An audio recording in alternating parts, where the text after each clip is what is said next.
ওনাকে নোবেল কে দিয়েছে এই ব্যাপারে আমি প্রশ্ন করতে চাই। আমি ওনার মরণোত্তর ফাঁসিও চাইবো ইনশাআল্লাহ। আমরা মনে করেন না যে আমরা ছেড়ে দিব।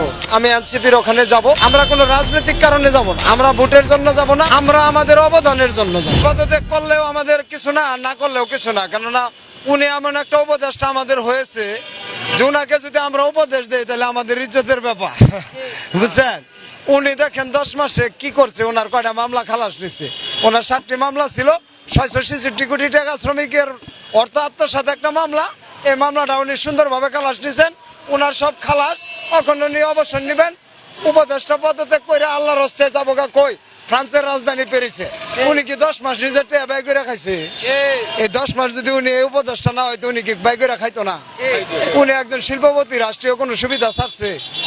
আমি রিক্সাওয়ালা ঘর ভাড়া দিয়ে থাকতে পারি না, মেট্রোর নিচে ঘুমাইতেছি, এই কথা কি উনি দেখবে? এগুলো আমাদেরকে কিস্তি দিয়ে একটা ব্যবস্থা করে দিচ্ছে যে ওনারা ব্যাংকের ঋণ নিচ্ছে 50 বছরে দিব, আমাকে কিস্তি দিছে সপ্তাহে 7 দিন পরে পরে দিব।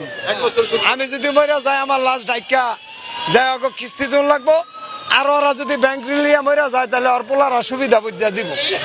এই যে সিস্টেম তৈরি করার পরে উনি গোটা বিশ্বের শান্তি আইনে আমাদের যে অশান্তিতে ফেলছে, এই অশান্তির কথাকে আপনারা দেশবাসীর কাছে তুলে ধরবেন। ওনাকে নোবেল কে দিয়েছে এই ব্যাপারে আমি প্রশ্ন করতে চাই। দেশের মানুষের অবস্থান না বুঝে একজনকে স্টার বানানো, এ ধরনের নোবেল দিয়ে একটি জাতিকে বিতর্কিত করা হয়েছে, আমাদেরকে একটি দেশের ভূখণ্ড থেকে বাদ দেওয়া হয়েছে।